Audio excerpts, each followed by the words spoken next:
안녕하세요. 한길교회 손재익 목사입니다. 오늘은 웨스트민스터 대요리 문답 107문답부터 110문답까지 함께 공부하도록 하겠습니다.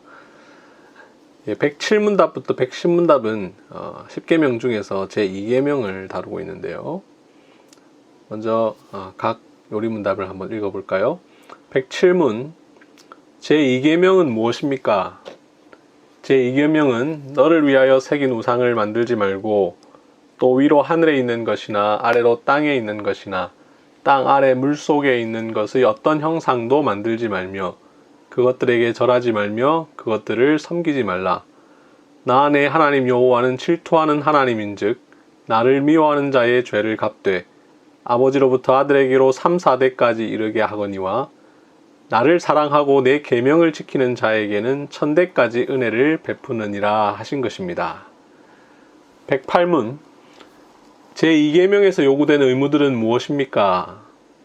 제2계명에서 요구된 의무들은 하나님께서 당신의 말씀으로 제정하신 종교적 예배와 규례를 받아 준수하고 순전하게 그리고 전적으로 지키는 것입니다.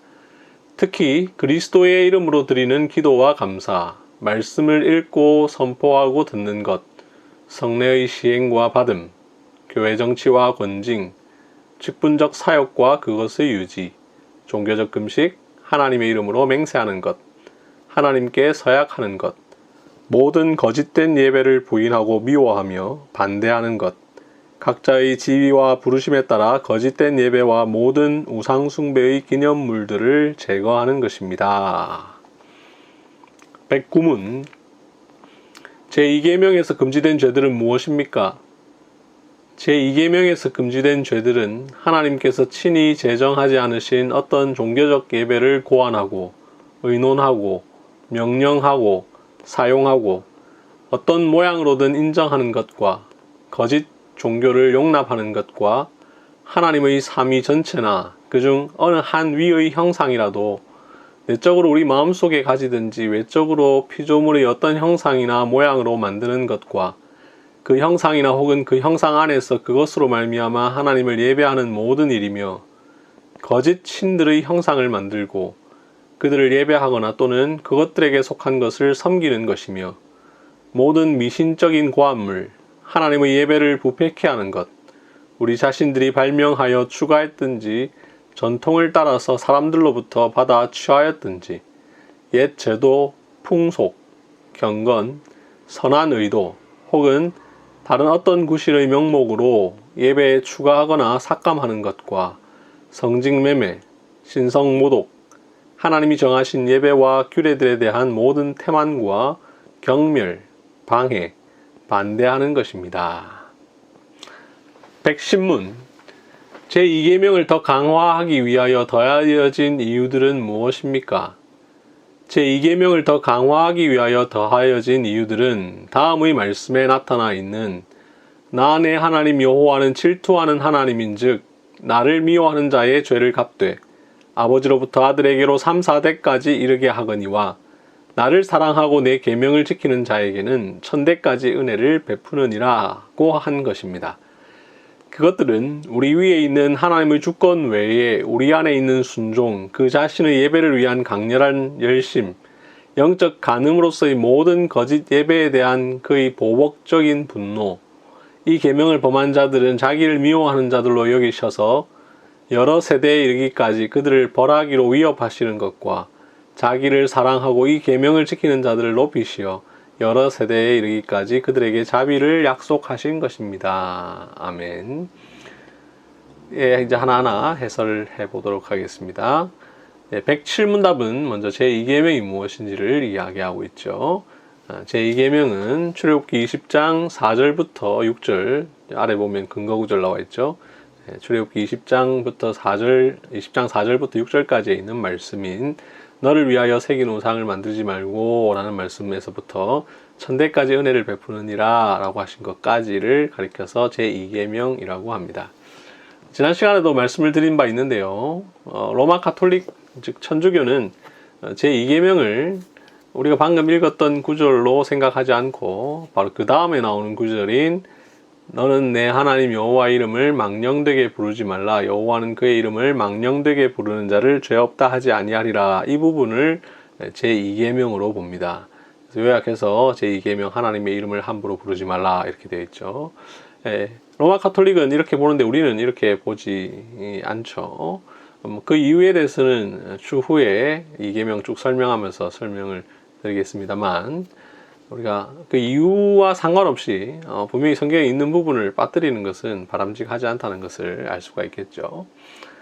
제2계명의 의미를 간단하게 좀 살펴보면, 먼저 너를 위하여 새긴 우상을 만들지 말고 라고 했는데요. 여기 있어서 우상을 만드는 목적이 보통 사람은 자기의 유익을 위해서입니다. 사람들은 흔히 하나님을 위해서 만든다고 생각을 하지만 하나님을 위해서 만드는 게 아니라 자기 자신의 욕망을 충족하기 위해서 우상을 만들죠. 하나님께서는 지금 현재 하나님께서 우리에게 허락하신 하나님을 섬기는 방식만으로 충분한데, 사람들은 거기에 만족하지 못하고 뭔가 더 필요한 방식을 필요로 만드는 것이죠. 그래서 사실은 겉으로는 하나님을 위해서 만든다고 하지만 실제로는 사람 자기 자신을 위해서 만드는 것입니다. 위로 하늘에 있는 것이나 아래로 땅에 있는 것이나 땅 아래에 있는 물 속에 있는 어떤 형상도 만들지 말며, 우상이란 하나님을 하늘에 있는 것, 땅에 있는 것, 물 속에 있는 것, 즉 이 세상에 있는 어떤 것으로라도 만드는 것, 다 이것을 우상이라고 합니다. 그것들에게 절하지 말며 섬기지 말라 해서 그 앞에 만들지 말며 절하지 말며 섬기지 말라. 이 우상 숭배는 넓은 의미에서 만드는 것, 절하는 것, 섬기는 것, 이게 다 우상 숭배죠. 하나님께서 우상 숭배를 금하시는 이유는 하나님은 질투하는 하나님이시기 때문입니다. 이게 이 출애굽기 20장 4절부터 6절까지 있는 말씀 그냥 그 자체만으로만 우리가 해석할 수 있는 내용인데요. 이 내용은 더 많은 해석이 가능하죠. 그래서 108문, 109문, 110문을 통해서 더 자세하게 해설을 하는데요. 자, 108문답을 보겠습니다. 108문답은 제2계명이 요구하는 의무죠. 먼저 제2계명이 요구하는 의무를 이야기할 때에 이 108문답은 무엇보다도 무엇을 얘기합니까? 오른쪽 제일 끝에 보면 빨간색으로 예배라고 되어 있습니다. 제2계명에서 요구되는 의무들은 하나님께서 당신의 말씀으로 제정하신 종교적 예배와 규례를 받아 준수하고 순전하게 그리고 전적으로 지키는 것입니다. 이게 제2계명을 우리가 지키는 방식이고, 하나님께서 제2계명을 통해서 우리에게 요구하신 의무라고 이야기를 하고 있는데요. 왜 제2계명이 예배와 관련될까? 우상 숭배를 금하라 하셨는데, 그 이유는 예배가 무엇인지를 통해서 생각해 볼 수 있는데요. 제2계명과 예배는 어떤 관계가 있는가? 예배라는 말은 절하다, 섬기다 라는 말이죠. 그죠? 근데 이제 아까 그 제2계명에 대해서 얘기할 때 보면 만들지 말고 절하지 말고 섬기지 말라 했는데, 예배라는 것이 바로 이 만들고 절하고 섬기는 것 중에 이 절하고 섬기는 것과 관련이 있죠. 그래서 영어로 예배를 worship and service라고 얘기하죠. 그죠?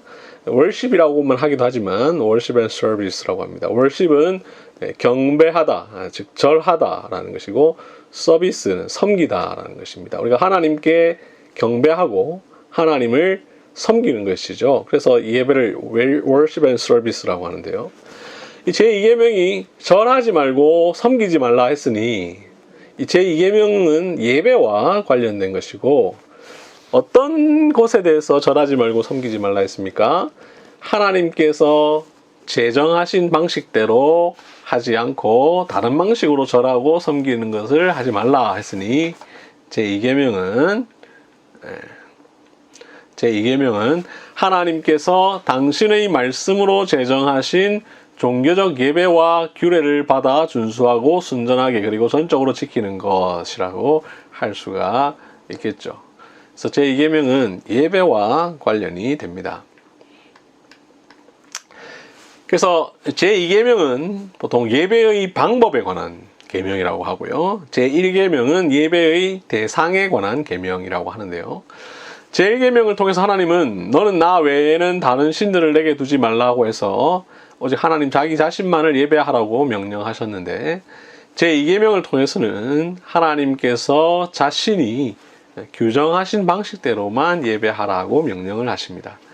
우리가 사람의 생각에 따라 예배하는 것이 아니라 하나님께서 예배하라고 하신 방식대로 예배를 하는 것이죠.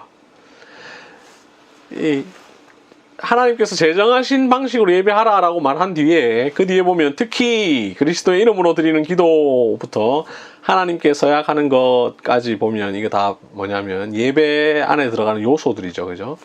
예배가 넓은 의미의 예배가 있으면 그 예배 안에 무엇이 들어가야 되느냐 할 때 이런 것들이 들어가는데요. 기도, 감사, 말씀 읽기, 말씀 선포, 또 말씀 듣는 것, 성례, 또 권징, 그 외에 종교적 금식과 하나님의 이름으로 맹세하는 것, 하나님께 서약하는 것, 이건 다음에 또 자세하게 설명을 드리겠습니다만, 이런 것들이 다 예배의 요소들인데, 이런 예배의 요소들이 성경의 가르침에 일치해야 한다라는 것입니다.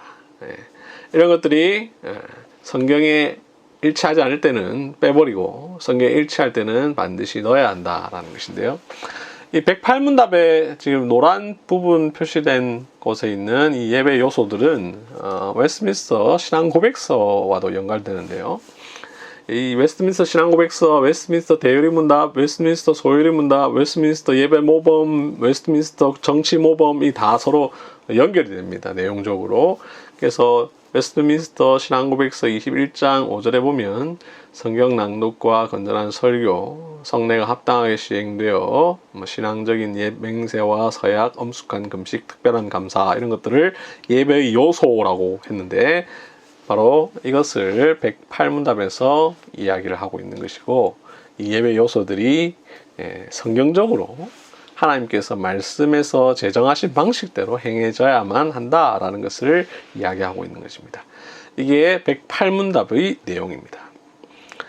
우리는 108문답에 있어서 특별히 이 예배와 관련해서 주로 다루고 있다는 것을 볼 수 있는데, 이와 관련해서 우리는 예배에 있어서의 규정적 원리라는 것을 생각해 보아야 합니다.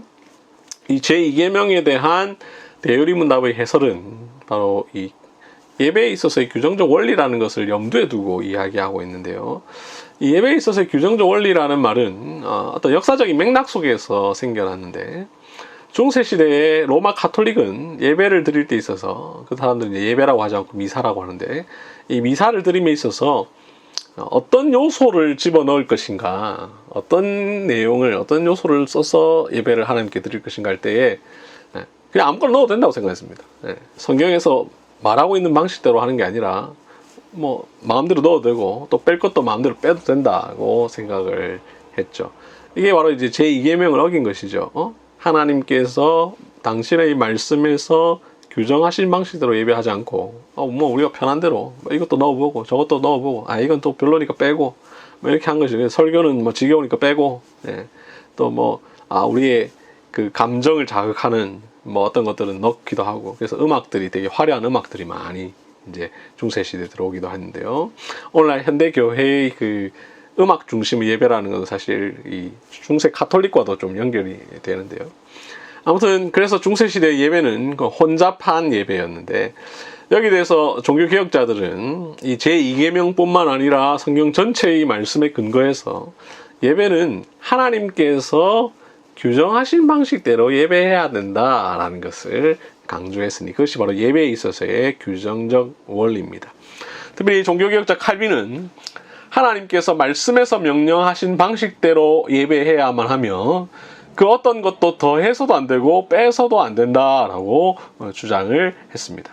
칼빈은 말씀에 근거하지 않은 예배는 참된 예배가 아니고 부패한 예배고 오염된 예배고, 이런 예배는 하나님께서 기뻐 받으시지 않는다. 이런 예배를 자꾸만 사람들이 드리는 이유는 하나님의 말씀에 근거해서 예배를 드리기보다는 타락한 인간의 본성 안에 있는 자기 욕구에 따라 하나님께 예배하려고 하는 속성을 갖고 있기 때문이다 라고 해서 그런 잘못된 예배, 중세시대의 잘못된 예배를 개혁했고, 그러면서 무엇을 주장했냐면 바로 예배의 요소에 있어서는 하나님의 말씀에서 규정하신 방식대로 해야 된다라고 해서 regulative principle of worship, 예배에 있어서의 규정적 원리를 강조했습니다.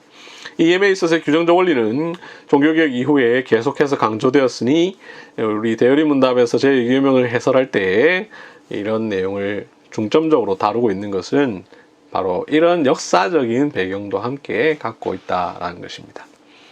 자, 우리는 이렇게 하나님께서 당신의 말씀에서 제정하신 종교적 예배를 준수하고 또 순전하게 그리고 전적으로 지키기 위해 힘써야 됩니다. 이를 위해서 성경에서 말하고 있는 요소만을 예배 안에 넣어야 되고, 때로 그것이 우리에게 뭐 재미도 없고 지겹고 뭐 설교가 왜 이렇게 길어 이렇게 생각할 수 있지만, 하나님께서 우리에게 그렇게 예배하라고 주셨기 때문에 그렇게 예배하는 것이지, 우리가 뭐 기쁘기 위해서 우리가 즐거우려고 그렇게 하는 것이 아니라는 것이죠. 예배는 예배를 받으시는 대상이신 하나님께서 기뻐 받으시기 위해서 드리는 것이니까 하나님께서 당신의 말씀에서 제정하신 방식대로 예배를 드려야 하는 것이죠. 우리는 하나님께서 말씀하신 방식대로 할 뿐만 아니라 그와 반대되는 모든 거짓된 예배를 부인하고 미워해야 됩니다. 잘못된 방식으로 하는 것은 아주 싫어해야 되는 것이죠. 잘 드릴 뿐만 아니라 잘못된 방식을 부인하고 미워하고 반대할 수 있어야 됩니다. 사람은 끊임없이 자기의 임의적인 자유에 따라 하나님을 예배하려고 하는 성향이 있는데, 우리는 그 성향을 계속해서 버리려고 하는 것이 이게 바로 신앙이라고 할 수가 있겠죠. 제2계명을 잘 지키기 위해서는 또 예배가 무엇인지를 배워야 합니다. 예배의 전반을 배워야 하고 예배의 요소를 배워야 합니다. 우리 교회에서 특강 예배 모범이라는 책으로 공부를 하고 설교를 어떻게 들을 것인가라는 제목으로 공부를 하기도 한 것, 또 제가 이런 주제의 책을 쓴 것은 바로 이 제2계명을 지키는 방식이라고 할 수 있겠죠. 뭐 예배 그냥 대충 알아서 드리지, 뭘 예배에 대해서 공부할 필요가 있나 이렇게 생각하는 것이 아니라 하나님께서 우리에게 어떻게 예배하라고 하셨는지 잘 배워서 그대로 드리고, 우리가 설교를 어떻게 들어야 되는지, 예배에 있어서 되게 중요한 요소 중에 하나가 뭐라고 했습니까? 말씀을 읽고 선포하고 듣는 것, 말씀을 듣는 것이 굉장히 중요하니까 잘 듣기 위해서는 설교를 어떻게 들어야 될지 이렇게 배워야 되는 것이죠. 자, 그 다음 109문답입니다. 109문답은 제2계명이 금지하는 죄에 대해서 다루고 있습니다. 지난 시간에 이미 설명드렸기 때문에 길게 설명을 드리지 않지만, 각 계명을 설명할 때 다 일일이 각 계명이 요구하는 의무를 이야기하고 각 계명이 금지하는 죄를 이야기하는데요. 이 제2계명도 역시 마찬가지입니다. 108문답에서 계명이 요구하는 의무를 다루고, 자, 이제 109문답에서는 금지한 죄에 대해서 다룹니다. 108문답에서 하나님께서 제2계명을 통해서 우리 요구하는 것은 말씀에서 제정하신 방식대로 종교적 예배를 드려야 한다라고 했는데, 그럼 당연히 금지된 죄는 무엇이겠습니까? 하나님께서 제정하지 않으신 어떤 종교적 예배를 고안하고, 이렇게 한번 해볼까? 의논하고, 서로 이렇게 해보자, 막 의논하고, 또 그렇게 하라고 명령하고, 또 그렇게 하고 어떤 모양으로도 인정하는 것, 이런 것이다. 제2계명에서 금지하고 있는 죄라고 할 수가 있겠죠. 그래서 우리는 하나님께서 제정하신 방식대로 예배를 하려고 해야지, 다른 방식으로 한번 해볼까, 어떻게 한번 생각을 해본다든지, 이렇게 하자고 의논을 한다든지, 이렇게 하라고 명한다든지, 또 그렇게 한다든지, 또 그렇게 하는 것을 인정하는 것, 이거 다 제2계명을 어기는 것이라고 할 수 있겠습니다. 다음, 하나님의 예배를 부패케 하는 것, 자신들이 발명하여 추구했든지 전통을 따라서 사람들로부터 받아 취하였든지 옛 제도와 풍속과 경건과 선한 의도 혹은 어떤 구실의 명목으로 예배에 추가하거나 삭감하는 것, 하나님이 정하신 예배와 규례들에 대한 모든 태만과 경멸과 방해, 반대하는 것입니다. 우리 제2계명은 한편으로 우상숭배인데요. 우상이라고 하는 것은 어떤 눈에 보이는 것에 절하는 것만 우상숭배가 아니라 하나님께서 하지 말라고 하신 방식대로 예배를 하는 것, 이것이 다 제2계명에 어긋나는 것이죠. 그래서 그것을 마음으로든지 또 생각으로든지 하는 것도 다 잘못이고, 그것을 어떻게 하나님께서 정하신 방식이 아닌 다른 방식으로 예배하려고 막 발명하는 것, 추구하는 것, 이런 거 다 잘못된 것이죠. 그 심지어 선한 의도였든 혹은 다른 어떤 것일 명목, 뭐 예를 들어 교회를 부흥시키기 위해서 우리 교회를 부흥시키기 위해서 성경이 없지만 이런 식으로 예배해볼까, 이렇게 하는 것도 다 잘못된 것이고, 하나님이 정하신 예배와 규례들에 대한 모든 태만, 하나님께서 우리가 정하신 대로 예배를 드리는데 여기에 대해서 좀 태만하다든지 경멸하든지 이런 거 싫어, 이렇게 하지 맙시다 반대한다든지, 또 이렇게 하지 않도록 방해한다든지, 이런 모든 것들은 다 제2계명에서 금하고 있는 것이다 라는 것을 알 수 있습니다. 이 대요리문답은 제2계명의 2차적 의미를 사실 너무 많이 강조하는 게 약간 약점이긴 한데요, 제2계명의 첫 번째 의미를 먼저 좀 더 자세하게 다루고 그 다음에 이 두 번째 의미인 예배에 대해서 좀 다루면 좋은데, 바로 이제 건너뛰어서 이 예배와 관련해서 너무 많이 다뤘는데요, 그럼에도 불구하고 또 1차적 의미를 이제 여기 녹색 부분에서 이야기를 하고 있습니다. 하나님의 삼위 전체나 그중 어느 한 위의 형상이라도 내적으로 우리 속에 마음속에 가지든지 외적으로 피조물의 어떤 형상이나 모양으로 만드는 것과 그 형상이나 혹은 그 형상 안에서 그것으로 말미암아 하나님을 예배하는 모든 일이며 거짓 신들의 형상을 만들고 그들을 예배하거나 또는 그것들에게 속한 것을 섬기는 것, 모든 미신적인 고한물, 이런 것이라고 했는데요, 제2계명의 본래 내용을 보면 너를 위하여 새긴 우상을 만들지 말고 라고 말한 뒤에 또 위로 하늘에 있는 것이나 아래로 땅에 있는 것이나 땅 아래 물속에 있는 것의 어떤 형상도 만들지 말라, 이렇게 말씀하셨잖아요.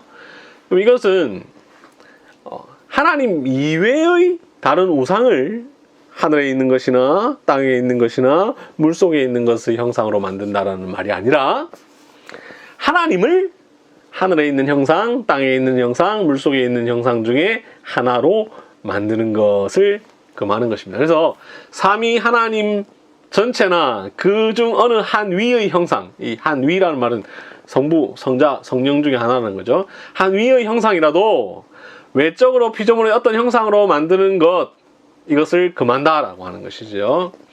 왜 그런지를 이해하기 위해서 우리가 신명기 4장 15절부터 19절까지를 이해해야 되는데요, 15절에 보면 여호와께서 호렙산 불길 중에서 너희에게 말씀하시던 날에 라고 했는데, 이건 바로 이제 시내산에서 있었던 이야기죠. 성경에 보면 같은 용어를 좀 다르게 표현할 때가 있는데, 이 시내산과 호렙산이 바로 대표적입니다. 이 시내산과 호렙산은 조금 넓은 의미에서 시내산, 그리고 좁은 의미에서 호렙산, 이렇게 이제 구분되는데 같은 곳이죠. 모세가 십계명을 받을 때 있었던 일에 대해서 지금 신명기 4장 15절부터 19절에서 설명을 하고 있습니다. 그래서 이건 십계명에 대한 새로운 해석이 아니라 십계명을 좀 더 자세하게 설명을 하고 있는 건데요, 여기 보면 너희가 어떤 형상도 보지 못하였은즉 이라고 하면서 그 다음 우상을 새겨 만들지 말라. 남자의 형상이든지 여자의 형상이든지 땅 위에 있는 짐승의 형상이든지 하늘에 있는 새의 형상이든지 땅에 있는 곤충의 형상이든지 물속에 있는 어족의 형상이든지 만들지 말라. 이렇게 쭉 얘기하시잖아요, 그죠?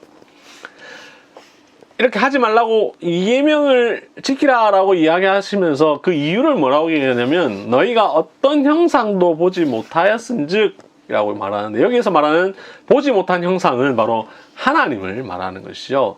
이스라엘 백성들이 호렙산에서 하나님을 볼 때에 어떤 형상도 보지 못했다는데, 그 말은 하나님은 형상을 갖고 계신 분이 아니니까 그 하나님을 형상화하면 안 된다라는 말입니다. 하나님은 영이십니다. 그래서 하나님은 어떤 형상도 갖지 않고 계신 분이죠. 그런데 그 하나님을 하늘에 있는 형상이나 땅 위에 있는 형상이나 땅 아래에 있는 형상, 이런 것으로 만들 경우에 이것은 하나님의 영이심을 파괴하는 잘못된 일이 되는 것이죠. 그래서 하지 말라는 것이고, 제2계명이 말하는 하나님의 삼위 전체나 그중 어느 한 위의 형상이라도 어떻게 외형적으로 만드는 것, 이것을 금하는 것은 바로 이 제2계명이 그런 것과 관련된다는 것을 우리에게 가르쳐 주고 있습니다.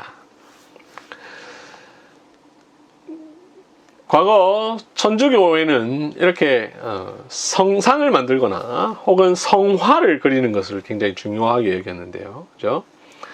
제가 더 좋은 사진들을 이렇게 하려고 했는데 인터넷에 찾아보니까 잘 안 나와서 뭐 딱히 맞는 사진들은 아니긴 한데, 이 브라질에 가면 이 예수상 있죠. 이런 것들이 다 사실 로마 가톨릭의 어떤 전통인데요. 이 로마 가톨릭은 이 교회당 안에, 이 성당 안에 보면 성상들을 막 세워놓습니다. 지금도 조금 있는데, 그런 것을 통해서 하나님을 알 수 있고 또 하나님께 바르게 예배할 수 있다라고 생각을 했고, 또 이 성상만 아니라 성화들, 그림, 거룩한 그림이라고 하죠. 이 그림들을 그리기도 했습니다.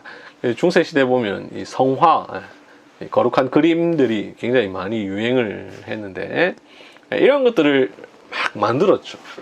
근데 우리 종교개혁자들은 이 예배당 안에 이런 성상을 만들거나 성화를 그려드는 것을 굉장히 반대했고, 그 이유는 바로 그 제2계명 때문이고, 그래서 대요리문답 109문답은 삼위 하나님 중에 전체나 그 한 위의 형상이라도 만들면 안 된다라고 하는 것을 강조했습니다. 그래서 뭐 저는 이제 지금 여러분들에게 설명을 돕기 위해서 이 사진들을 뒀지만, 제가 우리 교회에서나 또 이렇게 파워포인트를 통해서 여러분들에게 강의를 할 때 단 한 번도 예수님을 그림으로 설명한 것을 보여준 적이 별로 없습니다. 이렇게 설명할 때를 제외하고는. 이 장면은 성상 파괴하는 장면인데요. 옛날에 이제 종교개혁자들이 이 성상을 파괴하는 이런 일들을 했죠. 왜냐하면 이것이 이제 하나님께 바르게 예배하는 방식이 아니니까. 왼쪽에 있는 장면은 성상과 성화가 막 걸려 있었던 교회 안의 모습이고, 오른쪽은 그것을 이제 불태우는 장면이라고 할 수 있습니다. 우리 개신교회는 이런 특별히 예수님을 이제 그림으로 많이 그리는데, 원래 전통은 이 예수님을 그림으로 그리는 것을 하면 안 됩니다. 우리 고신교단에서 사용하는 초등부 교재나 뭐 중고등부 교재에도 보면 예수님 그림이 있어서 좀 사실은 바람직하지 않은데, 그런 것들을 하는 것은 바람직하지 않고, 지금도 길을 가다 보면 개신교 교회인데, 그죠? 일반 대한예수교 장로회인데 예수님 그림을 막 그려둔 교회들이 있는데, 이것은 다 바람직하지 않습니다. 이것은 제2계명을 어기는 일입니다. 하나님은 우리에게 성부, 성자, 성령 삼위 중에 그 어느 한 위라도 이런 그림으로나 형상으로 만드는 것을 굉장히 금하셨습니다. 특별히 이렇게 금하신 가장 중요한 이유는, 그렇게 해버리면 예수님을 오해하게 되죠. 예수님을 이렇게 만들어버리면 예수님이 이렇게 생겼겠구나, 이렇게 오해하게 된다는 거죠. 하나님께서는 우리에게 자기 자신을 이런 분명하게 드러나는 어떤 얼굴로 우리에게 설명해 주신 적이 없습니다. 항상 언어로, 글과 말로 설명을 해 주셨지, 이렇게 보이는 것으로 설명해 주지 않으셨습니다. 그러므로 이것은 조심해야 될 일입니다. 백구문답에 보면 거짓 종교를 용납하지 않아야 된다, 이렇게 이야기하는데, 이와 관련해서 대요리문답 해설서 중에 하나인 그 게알더스 보스가 쓴 해설서에 보면 이런 말이 나옵니다. 용납하지 말아야 된다라는 말이 무슨 말이냐? 정부가 거짓된 종교를 법으로 금지해야 한다거나 그리스도인들이 폭력을 동원해서 거짓 종교를 부수거나 그들의 모임을 방해해야 한다는 것을 의미하지 않는다. 그렇다면 무슨 의미인가? 그리스도인 부모로서 그의 자녀를 여호와의 증인의 모임에 보낸다든지 로마 가톨릭의 미사에 참여케 한다든지 하는 것이다. 이와 비슷하게 적용하면 지인 중에 로마 가톨릭의 결혼 미사를 하는 경우가 있을 경우에 가서 축하를 해줄 수는 있지만 그 미사에 참여해서는 안 된다, 이렇게 이야기를 할 수가 있겠는데요.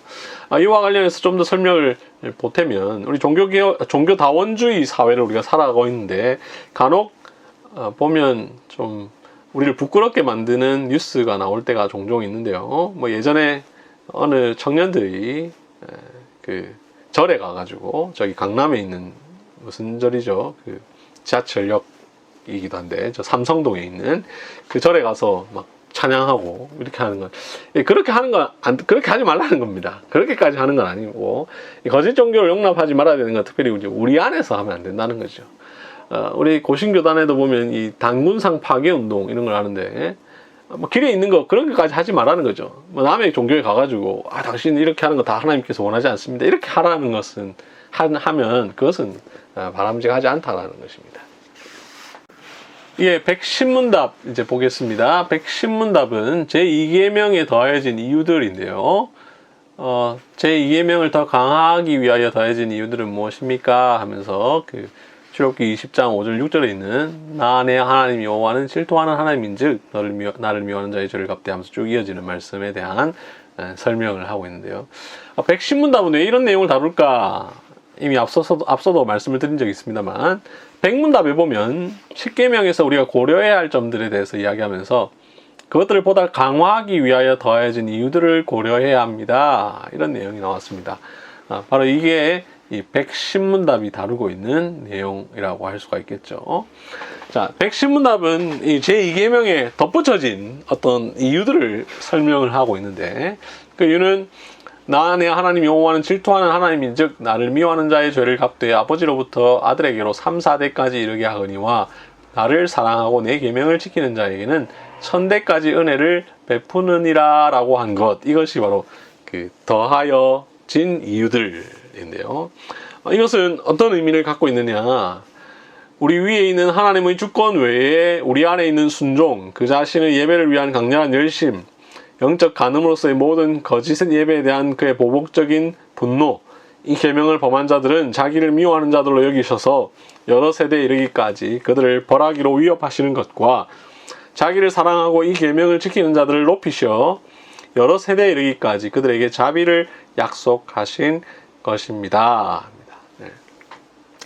하나님께서 우리를 질투하신다는 거죠. 질투할 때 그 질투는 하나님께서 원하시는 방식대로 예배하지 않는 것에 대해서 굉장히 싫어하신다라는 것을 이야기하고 있는 것입니다. 그래서 이 제2계명을 우리에게 더 강화시켜 주는 것이죠. 이 내용을 통해서 하나님께서 제2계명을 얼마나 더 중요하게 여기시는지를 알 수 있고, 실제로 구약시대 하나님은 이스라엘이 잘못된 예배를 드리는 것에 대해서 굉장히 분노하셨는데, 대표적으로 열왕기에 나와 있는 내용, 역대기에 나와 있는 내용, 그리고 사사기에 나와 있는 내용을 보면 그러한 것들을 하나님께서 강조하고 있는 것을 우리가 볼 수가 있죠. 자, 이제 제2계명을 마지막으로 정리하도록 하겠습니다. 제2계명은 하나님께 바르게 예배를 드림으로써 지켜야 하고, 하나님께 잘못된 예배를 드리지 않음으로써 지켜야 한다. 제2계명은 오늘날 교회에서 거의 가르쳐지지 않고 있는데요. 그러다 보니 개신교회조차 예배가 바르게 드려지지 않고 있는데, 또 반대로 개신교회가 예배를 바르게 드리지 않다 보니 제2계명을 선포하지 않는다라고 할 수 있는데, 이런 점을 잘 생각하면서 우리가 제2계명을 지키기 위해서 노력해야 되겠고, 현재 우리가 드리는 예배의 소중함을 잘 이해하고, 이 예배가 종교개혁을 통해서 성경의 가르침을 따라서 개혁된 예배라는 사실을 생각하면서 예배를 잘 드리는 것, 이것이 제2계명을 지키는 것이라는 사실을 기억하고, 또 우리가 평소 드리는 예배에 대해서 만족하지 못하고 또 기뻐하지 못하고 이런 마음을 가지는 것이 제2계명을 어기는 것이다 라는 사실을 여러분들 생각하면 좋겠습니다. 오늘 다루지 않은 내용들은 이 책에 보면 나와 있습니다. 100페이지부터 132페이지. 저는 오늘 이 10계명을 해설하기보다는 이 대요리문답을 해설하기 위해서 했기 때문에 더 많은 내용들을 다루지 않고 그냥 대요리문답이 말하고 있는 부분만 설명을 했는데요. 이 책에 있는 100페이지부터 132페이지를 여러분들 읽어보시면 또 2계명에 대한 더 풍성한 설명을 여러분들이 들으실 수가 있을 것입니다. 지금까지 영상 잘 들어주셔서 감사하고 오늘 하루도 복된 날 되시기를 바랍니다. 감사합니다.